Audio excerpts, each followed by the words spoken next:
everyone, and thanks for joining us. I'm Amarachi Ubani. And I'm Millicent. Here are the headlines on day 22 of Russia's invasion of Ukraine. Russia accused of shelling a cultural center in the Ukrainian city of Kharkiv after bombing a theater sheltering civilians in Mariupol. U.S. President said it now. Ukraine's defense minister says Russian President Vladimir Putin should be recognized as a war criminal. Plus, Ukraine's children at risk of displacement and death in the war. Well, welcome again to our viewers here in Nigeria and around the world. Let's bring you up to speed on developments in the last couple of hours. Russia has been accused of troops shelling a residential area in the city of Kharkiv, destroying a school, cultural center and several private properties. Witnesses say the center of the cultural house was hit and there was nothing left of it. They also say there were people in it, but there were no casualties among civilians, but there are among the military. Civilians reportedly managed to run out of the destruction and the military was sent to hospital. Meanwhile, regional governor of the Ukrainian city of Chernihiv says as many as 53 civilians have reportedly been killed by Russian forces.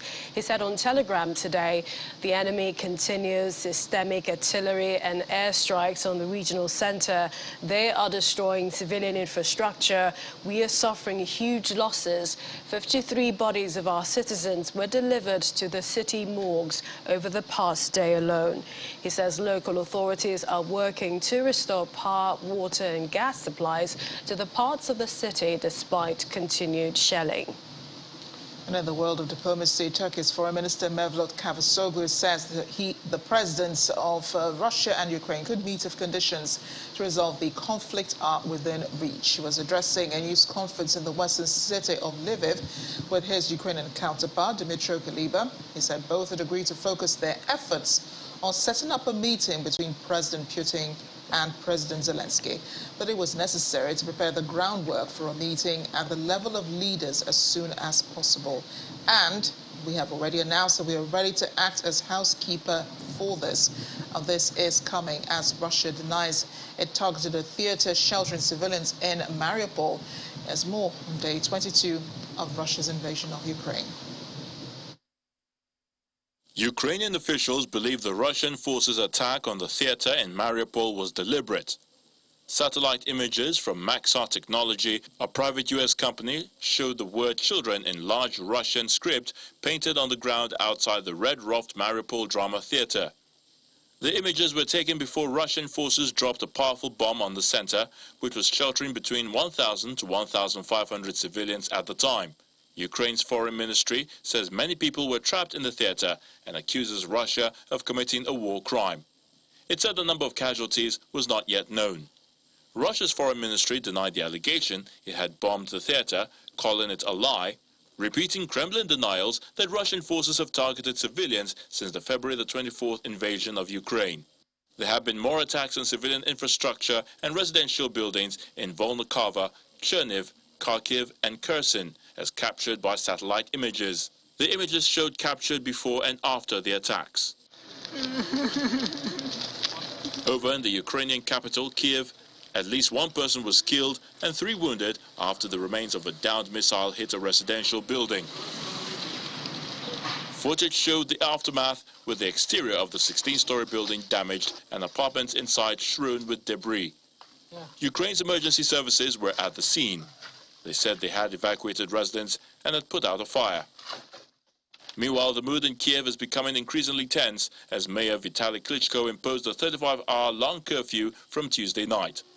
People have been staying indoors, but running water, electricity and foodstuff are in limited supply, and the streets are empty in the wake of safety concerns. The streets itself are absolutely dead. There is nobody out. I mean, apart from security forces, not even journalists really on the streets at the moment. You know, that's primarily because of the residential attacks, which then the mayor, then Vitaly Klitschko, then instituted a curfew for today. NATO Secretary General said today that NATO is determined to stop the war in Ukraine from escalating further. And the sanctions imposed by Western countries and NATO appears to be biting hard on the Kremlin. President Vladimir Putin told Russian and Crimean officials today they needed to discuss the development of socio-economic potential of Crimea and Sevastopol and the issues needed to focus on in the nearest future in the long term.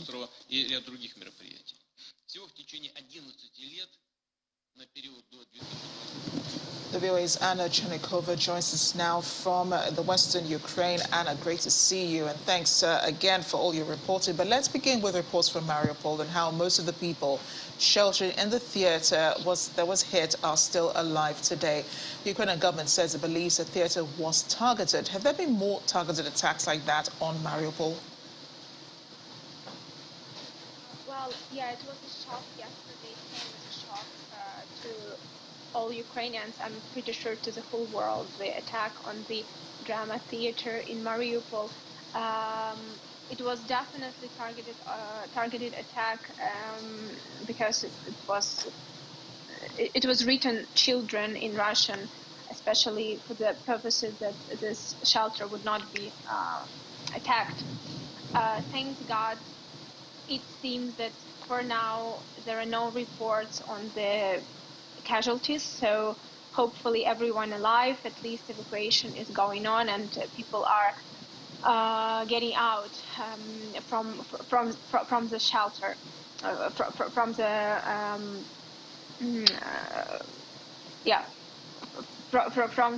underground of the theater.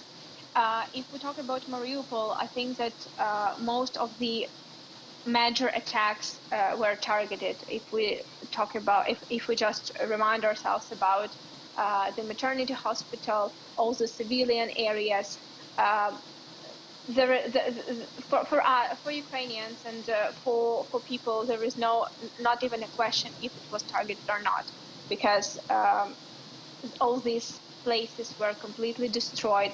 And also yesterday, it was another attack on the swimming pool, which also now is acting as a shelter, and also there is no military, like anything connected to military places or military bases around. So it seems like it is absolutely targeted.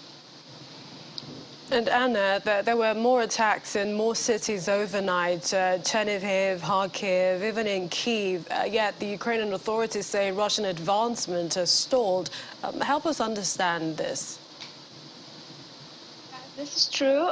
A lot of cities are under attack, but Russian military does not go further. So it seems that these attacks are more like, this kind of a revenge. So they try to keep citizens, civilians under the terror all the time.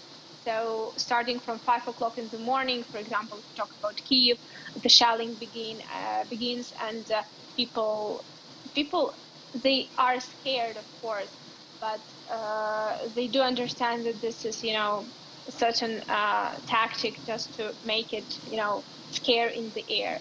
So people try to understand that and to keep strong.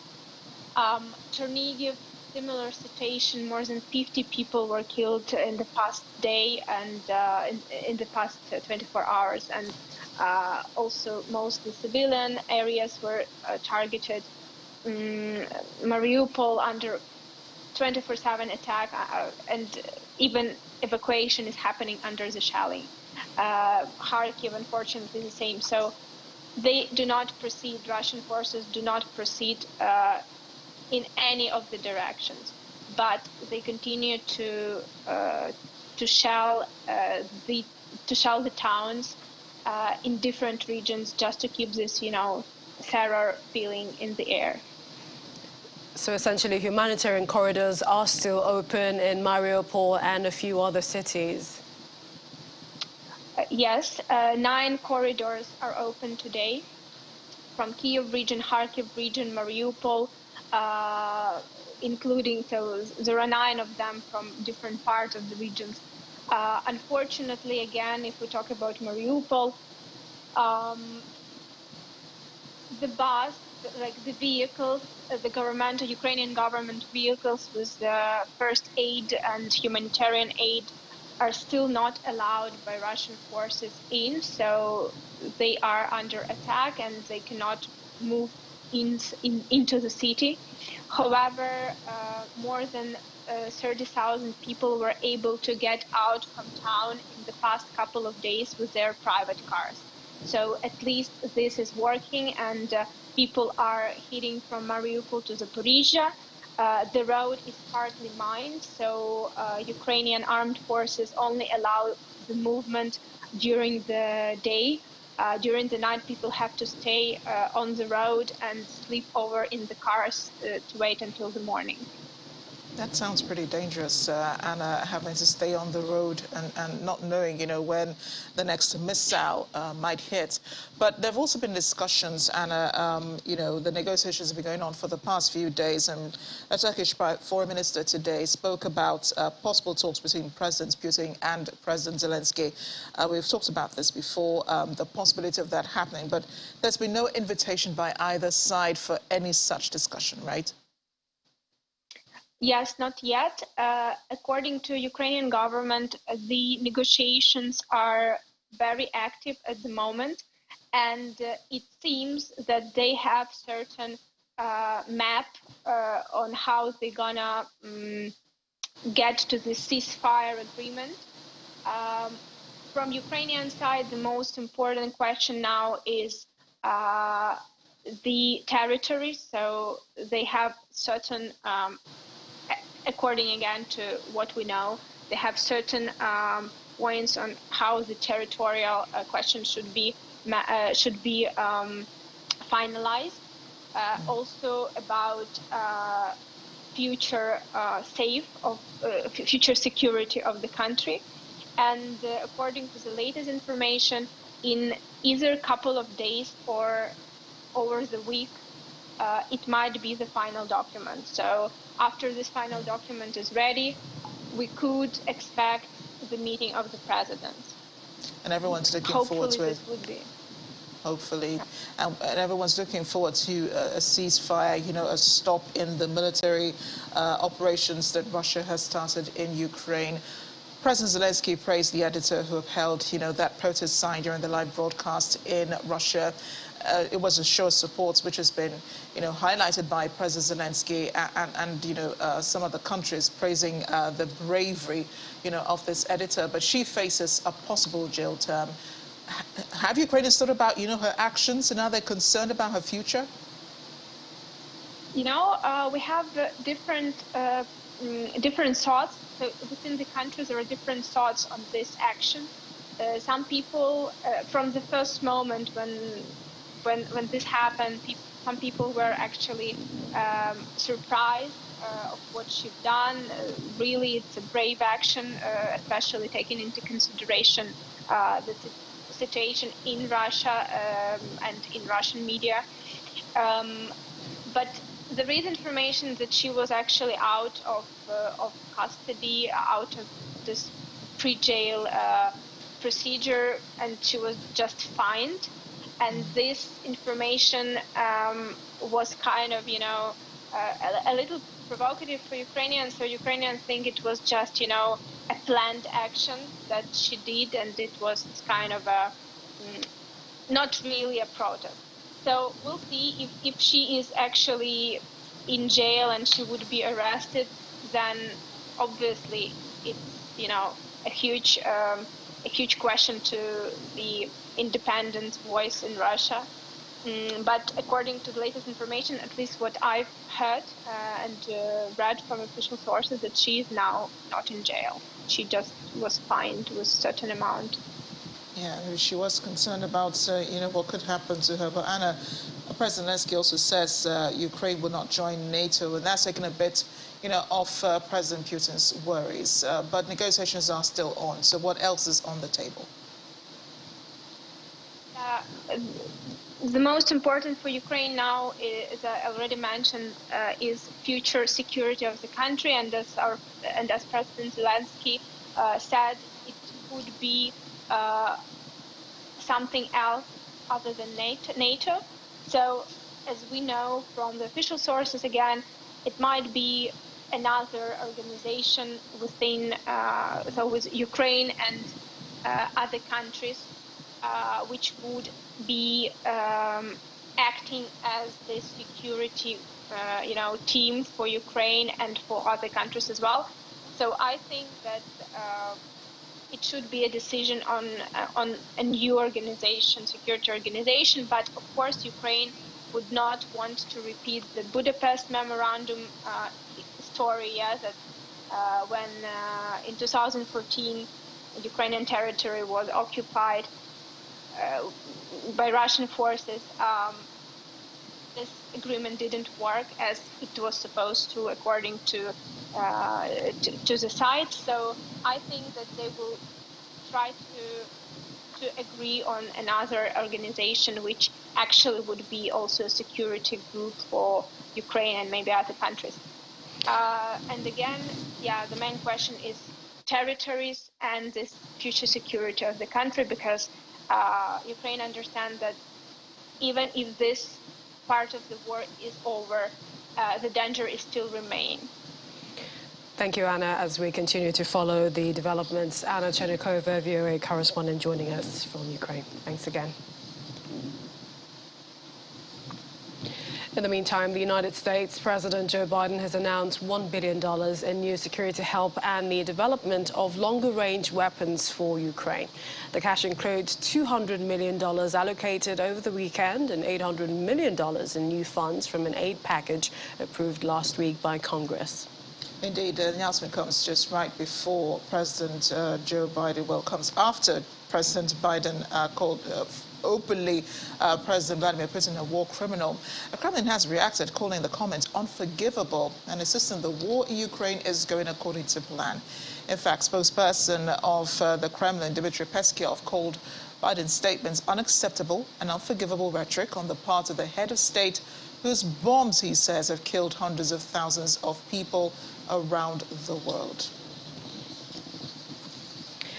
Well, just before we talk to our Washington correspondent, still to come on the program, just before that, Ukrainian Defense Ministry, Oleksiy Reznikov, has been speaking to European Union lawmakers. He said that they should recognize Russian President Vladimir Putin as a war criminal after Russia invaded Ukraine. Now, he spoke via video link, citing examples such as what he said was a Russian airstrike on a theater, where he said 1,200 women and children were sheltering. U.S. President on Wednesday, of course, called Vladimir Putin a war criminal. And this is as the EU has yet to go as far as Biden. European Commission President Ursula von der Leyen has said the bombing of a maternity hospital, Mot 10, in southern Ukraine may have been a war crime. That brings us to that break now. Our first on the program, still ahead. The UN Food and Agriculture Organization says global supply gap resulting from conflict in Ukraine could push up international food and feed prices, fuel prices, I suppose, by 8 to 22% above their already elevated levels. Stay with us.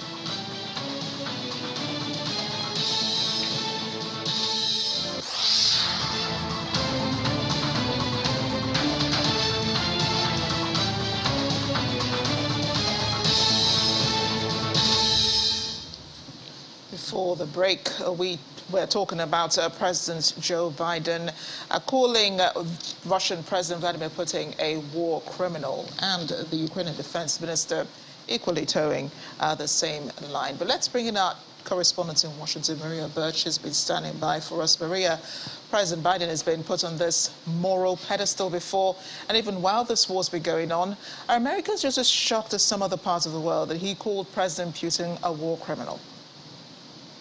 Well, I think Americans are shocked just out of the word war criminal. Now, are they shocked when they think about why he's stating that or what has led to him stating that or using that term? I don't think so. I think that Americans are very much expecting that President Biden is going to do all that he can to show himself as a global leader. And so that is, I think, one of the ways in which he is basically stating already now, that President Putin of Russia has shown signs of what he considers a war criminal. And so I think it's a shock, but I think it's all part of the process toward what I believe that most of the world is hopeful for, which is ceasefire. Yeah, and as you already know, Maria, this brings up lots of criticism for the United States. People recall wars America has fought over the years, some of them unsolicited, and they say that President Biden and Americans should look in the mirror, if they are looking for war criminals. Has the White House responded to what the Kremlin has said about him? We can't expect the White House to respond to the Kremlin. I mean, the White House has obviously put forth many sanctions that are directly impacting those wealthy in the Kremlin in Russia. And so that is really, I think, what the U.S. knows is part of this. And I think that if the U.S. does respond, they will respond in a manner that truly does provide them with insight into letting the world know that this is not just about the U.S. This is really about what Russians, especially those of the Kremlin and the oligarchy, what they are viewing themselves, and they are obviously being impacted directly by the sanctions that the U.S. Has put forth toward Russia. And so that, being a war criminal in and of itself, I think that the most recent war the U.S. can relate to is the one after the 9/11 attack. So you're going to see the U.S. really falling back to stating that most of the wars in most recent times have really been a result of attacks on Americans.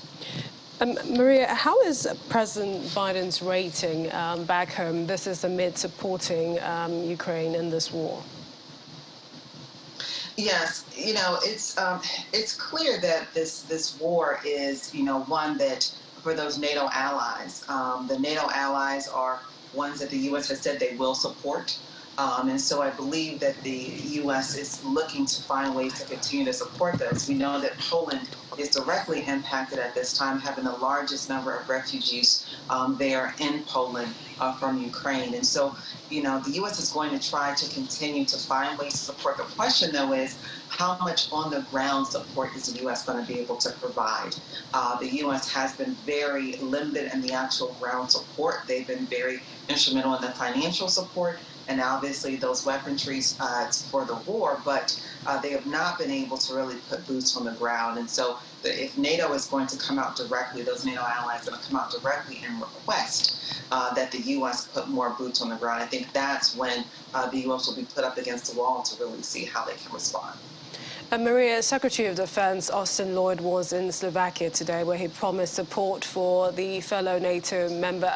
Are these allies really assured of America's support? And this is when they see how America has supported Ukraine thus far. Yes, American, as we all know, that the U.S. has put close to $2 billion toward the war thus far.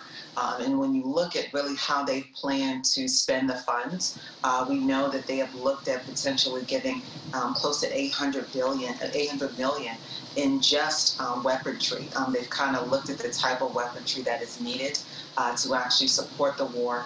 And so they are now, as we speak, preparing for that and preparing those type of weapons, because we know that President of Ukraine Zelensky has already stated that they are pretty much out of many of the things that they need to fight the war and to potentially have any sort of stance in being able to potentially win the war. And so that's where you're going to begin to see a greater impact from the U.S.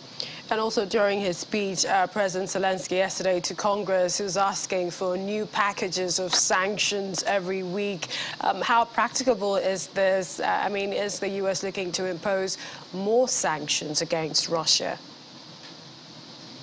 Yes, the U.S. is planning to put new sanctions toward Russia. And those sanctions, I think, are going to directly be related to whether or not the U.S. whether or not Russia moves forward with the negotiations. We know that Ukrainian President Zelensky has stated that he's looking for ways to ensure that the U.S. continues to be able to put forth hard sanctions. But the real question is, are they going to be able to negotiate toward ceasefire? He's stating that Russia is open to potential ceasefire. He stated that Russia is open toward being able to discuss that moving forward.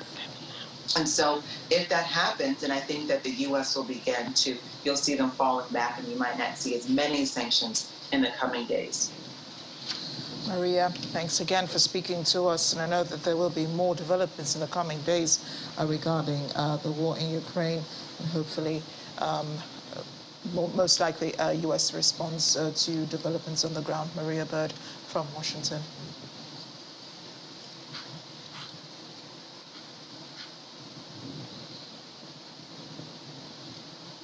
And NATO's relentlessness, eastward expansion is the fundamental cause behind the Russia-Ukraine conflict, which has served as a provocation to the current situation, according to experts and officials from various countries.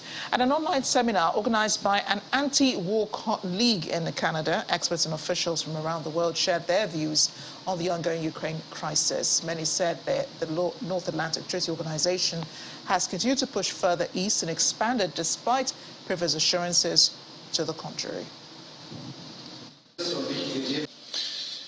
NATO has a responsibility to prevent this conflict from escalating further. That would be even more dangerous and would cause more suffering, death and destruction. This is President Putin's war. He must stop the war, withdraw his forces and engage in diplomacy in good faith. Let me commend you for your political courage and determination to commit to investing more than 2% of GDP in defence starting this year. I also strongly welcome your government's decision to invest in fifth-generation aircraft. This is a historic turning point for European security, and we cannot take peace and security for granted. Europe and North America must continue to stand together in NATO to protect our peace, our freedom and our value. I welcome your personal efforts, Chancellor Scholz. Countries around the world are trying to determine how they would be impacted by the war in Ukraine. Countries in Africa as well. For instance, experts say Russia's invasion of Ukraine is likely to disrupt Africa's wheat supply and heighten food insecurity in some parts of the continent, including Somalia, which is experiencing its worst drought in decades. Russia and Ukraine are major exporters of food globally, with the two exporting almost 12% of total calories traded in the world. The two countries are also leading producers of wheat, which African countries heavily rely on them for import. Eastern Africa, which meets most of its wheat demand through imports, gets 90% of its imported wheat from Russia and Ukraine. Wheat and products account for 1/3 of the average cereal consumption in Eastern Africa. The Russia-Ukraine war is likely to affect the supply chains as Ukraine, Russia, Romania, three major wheat exporters that ship grains from ports in the Black Sea, face disruptions from the conflict. Closure of ports, sanctions as well, says the World Food Programme. The organization adds that the trade disruptions and economic sanctions on Russia could limit trade with Eastern Africa, leading to food shortage, high prices in the short term. Joining us now is co-founder Next Year SPD, an international development consulting firm. He is right now in Tennessee in the United States. Dr. Ndumokolo, thank you for joining us on the program. Thank you for having me. And I know that you have been monitoring, the developments out of Ukraine, the war going on there, Russia's invasion, and, the question of where Africa lies in all of this. What are your thoughts?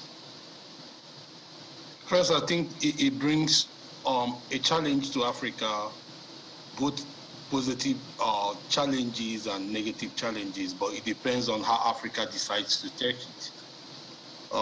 Like you stated, issues of food shortage is something that within the short term we're going to grapple with that. I don't know how we're going to deal with that, especially in the horns of Africa where we know that Egypt is importing from Ukraine and Russia, and in turn supplies to Somalia and even up to South Sudan. But most importantly is that we have the African Continental Free Trade Agreement, which Africa might use this opportunity to deepen it and see how, as a continent, we can start trading much within our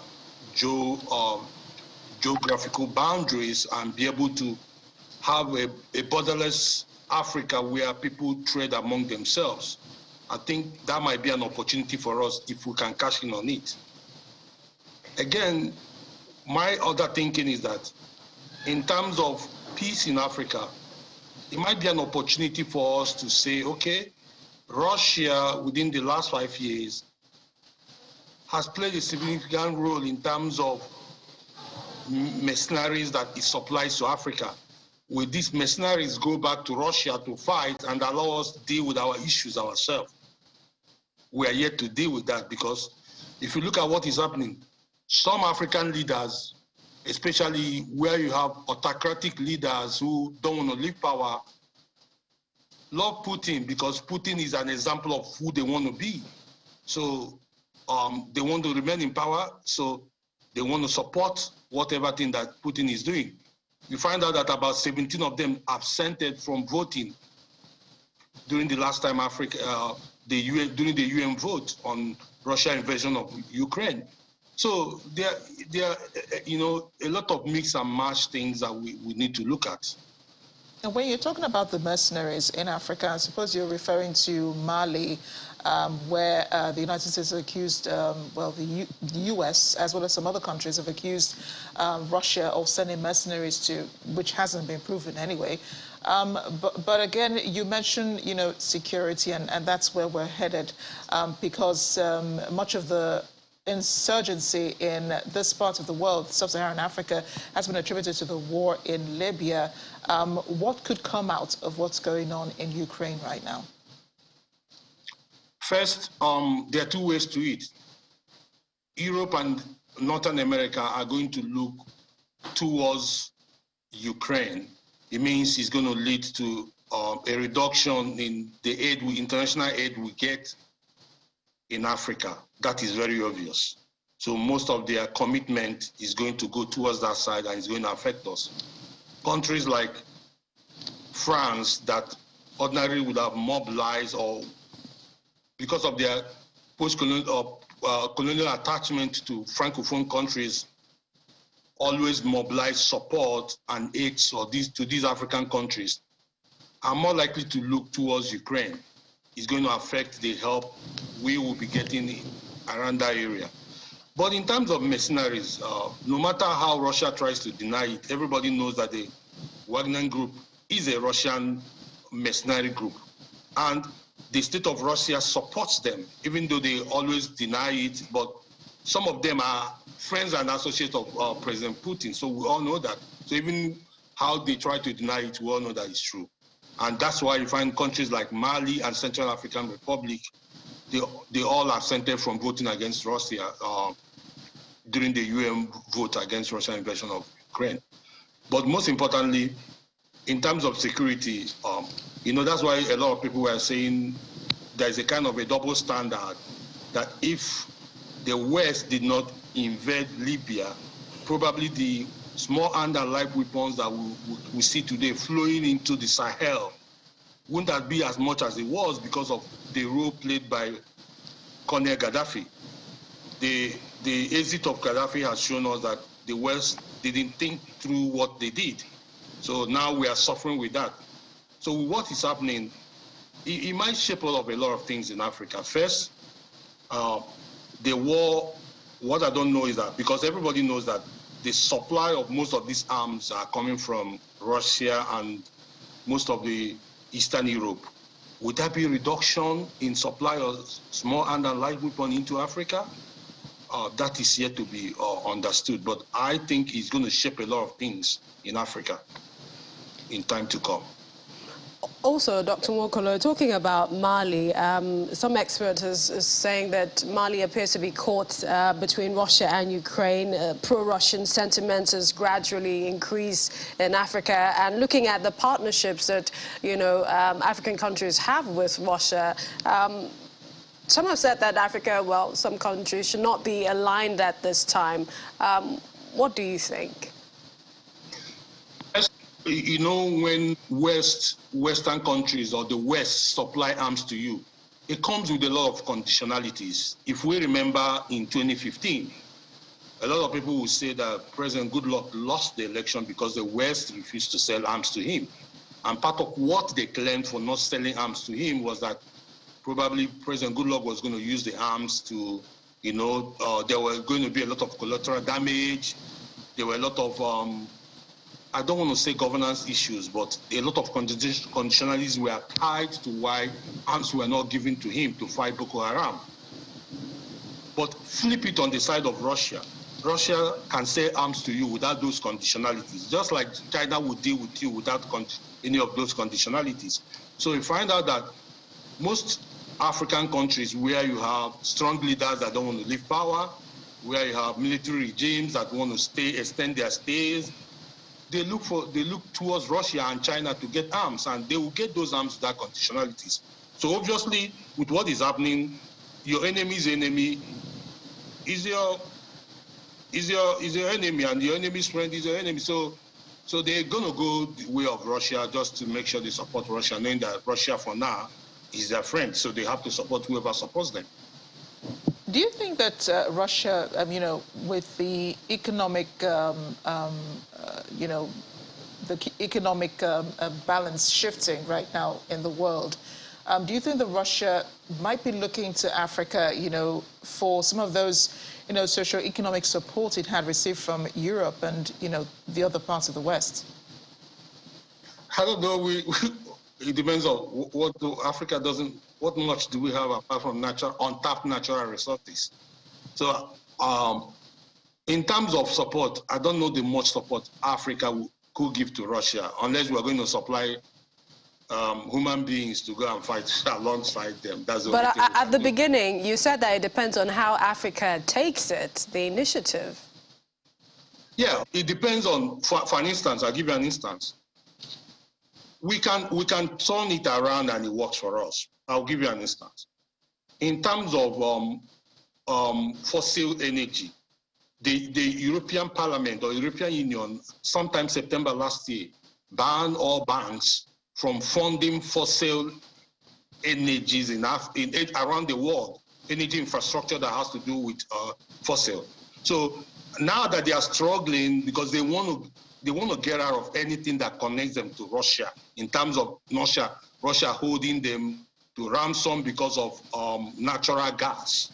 So Africa can lobby now to say, we need more funding in the area of natural gas. We need more funding in the area of, fossil fuel. So it can work for us if we lobby along that side. So that's the kind of things we can get. So apart from that, because it will be if they are looking at Africa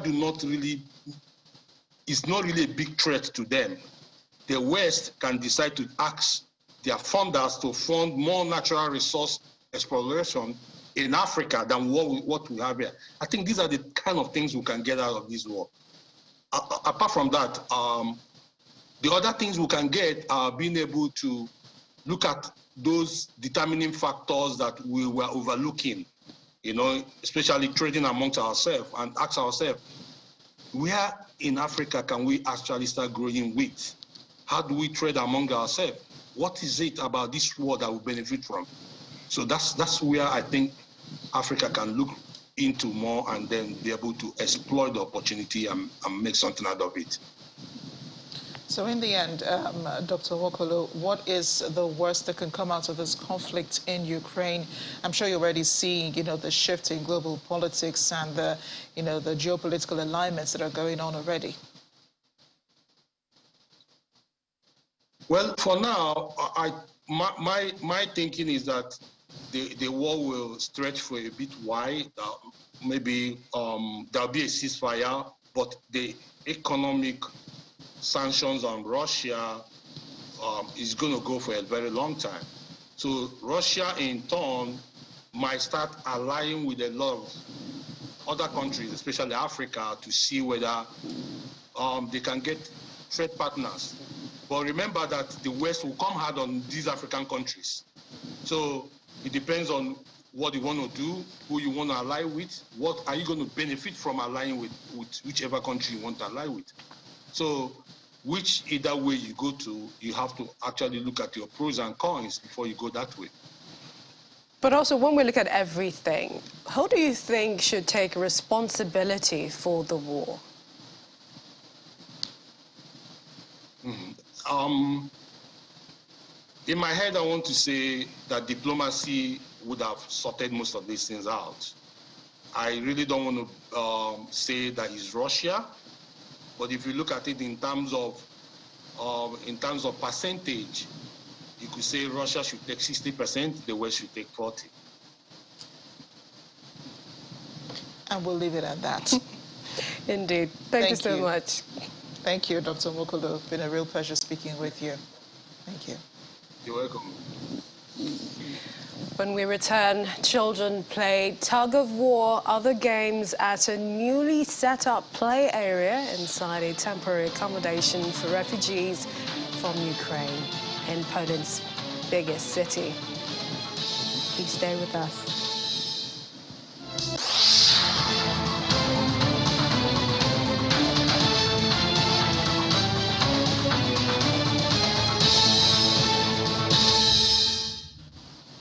Welcome back. Still watching our special coverage of the Russian invasion of Ukraine. Day 22 it is. And the UN Food and Agriculture Organization says a global supply gap resulting from the conflict in Ukraine could push up international food and feed prices from 8 to 22% above their already elevated levels. Now, globally, if the conflict results in a sudden and prolonged reduction in food exports by Ukraine and the Russian Federation, it could exert additional upward pressure on international food commodity prices. The FAO simulation suggests that under such a scenario, the global number of undernourished people could increase by 8 to 13 million people in 2022 to 2023, with the most pronounced increases taking place in Asia Pacific, followed by Sub-Saharan Africa and the Near East and North Africa. So already prior to the crisis, the international food prices reached an all-time high. So in February 2022, the FAO price index reached a new historical record, 21% above its level a year earlier and 2.2% higher than its previous peak of February 2011, which means that we start the conflict with a significant level of high prices already. In 2021, wheat exports by the Russian Federation and Ukraine accounted for 30% of the global market. Nearly 50 countries depend on the Russian Federation and Ukraine for at least 30% of the wheat import needs. Of these 26 countries, over 50% on the wheat imports from these two countries. For fertilizers, 25 countries rely on the Russian Federation with an import dependency of 30% or more for the N, P, and K fertilizer. Wheat is a staple food for 35% of the world population. The lack of substitute is likely to compound the pressure on wheat prices.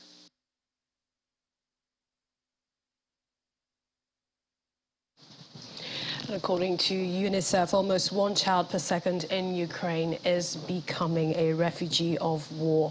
The Humanitarian UN aid said as the total number of people who have now fled the country since Russian invasion began passed 3 million. It's saying 3 million mark in terms of movements of people out of Ukraine to neighboring countries, and among them there are some 157,000 third country nationals. And some 1.5 million children have now joined the exodus at a rate of just under 1 per second. They're saying every day over the past 20 days in Ukraine, more than 70,000 children have become refugees. Well, joining us to talk about children caught in the war, whether it's Ukraine, also it's happening Syria, Yemen, children in the Horn of Africa facing drought, the Northeast. Joining us in the studio, Dr. Grace Ijarugbe, consultant psychiatrist, Federal Neuropsychiatric Hospital, Yaba, to help us make sense of it all. Thank you and welcome to the program. Thank you.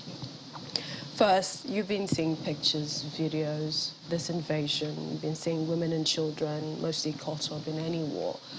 What's been going through your mind? So imagine I'm an 8-year-old boy, and I've been withdrawn from school. I've left my parents behind, and I'm running through the city. I'm stepping over dead bodies, but the smell of flesh, burning everywhere, and I don't know anybody. I'm scared, I'm hungry, I'm cold. I'm sleeping with wild animals in the bush, and I'm running with everybody across the border to the other side. So, I mean, even if I survive and I'm on the other side of the border and I'm a survivor, what has become of me? I've arrived afraid, hungry, and lonely. That's what's been going through my mind.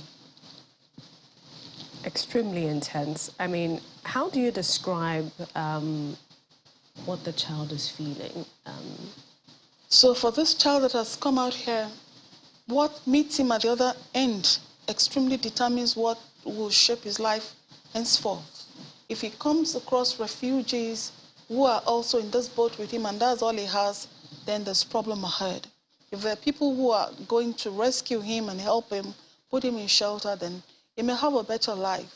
But this child is going to have a lot of trauma henceforth because now he has memories of so much that has gone on through the war, memories of sisters lost, mother separated from him, not knowing where brothers and sisters are, friends gone, maybe even some dead bodies of friends, people burnt on the road. So he's going to have a lot of horrifying memory to carry with him. He may not be able to sleep at night. He may wake up with nightmares. He's running up and down. He feels like he's still in the war zone, even though he's now on the other side of the border. He's not able to sleep. He's not able to eat well. He's suspicious of everybody around him. Even the security people who have come around to protect him now that he's on the side of safety are suspects because he doesn't know whether they're part of the war. So it's a very sensitive period for children who are caught in conflict and, he's having palpitations, his heart is beating like he's going to jump out of his body. He's so afraid. There's no comfort. There is no familiar face or figure or mother figure that can hold them the way, a mother would at such times because everybody is on the run. Everybody is onto their own helter-skelter. So children caught up at times like this could come to that point where they are numbed. They cannot remember. Even people who are rescue people could ask them, what's your name? And they say, I can't remember. And they genuinely can't even remember who they are, where they're coming from. Is that as a result of shock? Going on? Yeah. Shock that, they're witnessing this firsthand. They are absolutely in shock. They can't put it together. And honestly, some of them may wish that they had died back there with family or that, so they can become so suicidal, harmful to themselves. They may want to destroy other people around them. They may become so erratic that nobody can explain their behavior. Children who are coming out of this war zone are children that everybody coming out to meet them have got to be so sensitive about them because anything you do can be a trigger. Singing a song can be a trigger. Bringing out a book from a bag can remind them of school is a trigger. Everything can make them sad, angry, and depressed. There's a lot of work for the humanitarian aid agencies. A lot. We also saw this numbness with an Indian student who was schooling in Ukraine. So it doesn't even matter the age. No, it doesn't matter the age. In short, it may be worse in children. This numb thing, this not being able to feel, or this derealization, this like, I'm not myself, this is not happening to me, it's not real, this denial. Imagine that children are now in mourning. How do children mourn? How do they've lost everything. How do they even begin to reconcile this? What do you think the parents can do? Parents who are also fleeing this war. So for those that are still lucky to have parents around them, the parents have got to not be too far from them at this time. This is not the time to take a break and go so far. It's to keep holding them close. Let them have that attachment figure still so close in form of comfort.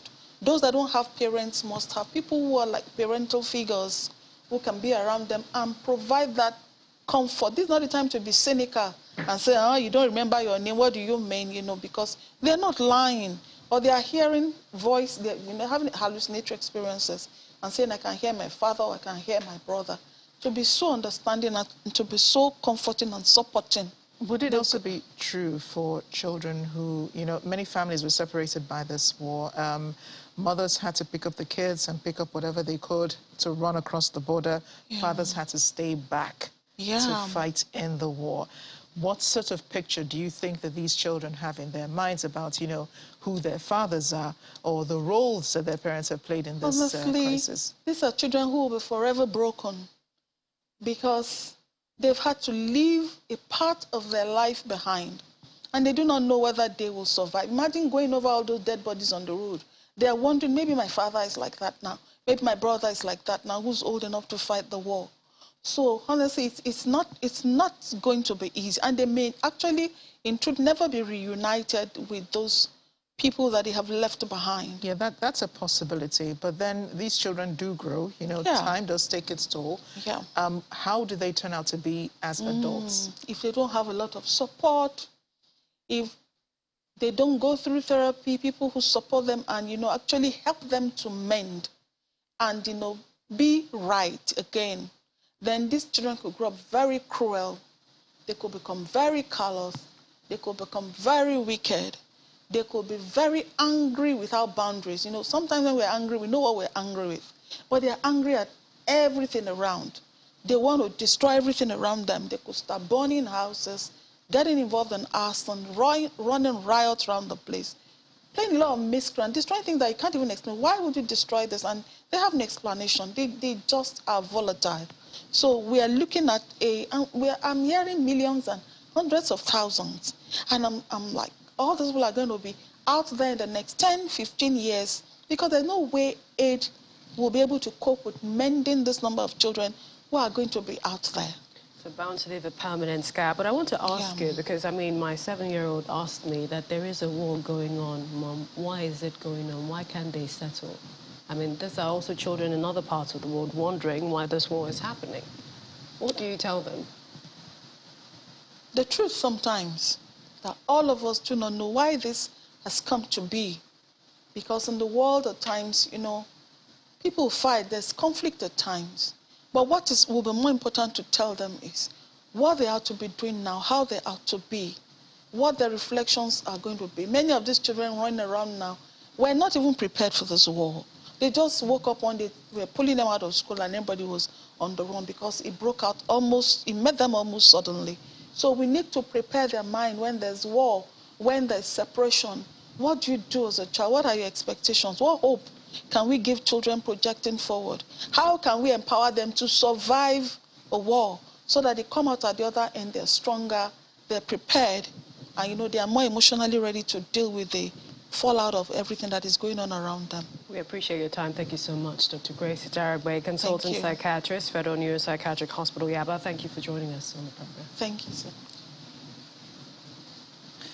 And as we end the program, children played games at a newly set up play area inside a temporary accommodation for refugees from Ukraine in Poland's Warsaw on Wednesday. Volunteers played tug-of-war with children, painted their faces and did drawings with them in the center, which has been set up inside a supermarket.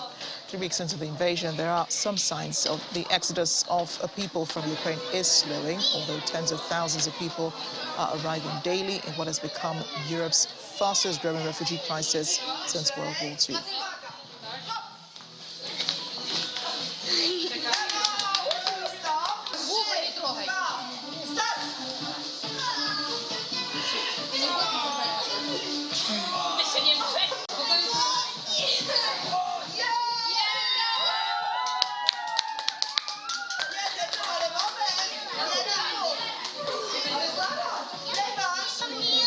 Proszę. Może być? No to wybierz sobie tu, co chcesz. Dobrze, wybierz sobie, co